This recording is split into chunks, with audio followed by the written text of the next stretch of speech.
All right, WMC, this is the video to find the winner of the winner's choice number 4 with the Bucky W, the A.J. Dillon helmet, the Crosby helmet, and the, what was the other one? Was it the Cephas helmets? Yep, there was our 4th choice.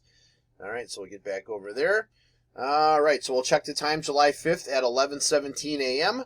We're going to go over to the Raz and type live. We have July 5th at 11:17 a.m.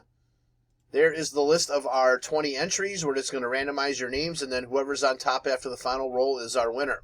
So we need a dice roll of 5 or higher. There's 11. All right, 11 times. Here we go. 1, 2, 3, 4, 5, 6, 7, 8, 9, 10. Last and final. Here we go. Good luck. It is Scotty. Spot 7 is your winner. So, Scotty, please message me to make your selection. There is our verification code, our timestamp once again, July 5th, 11:17 a.m. That's it, guys. Thanks.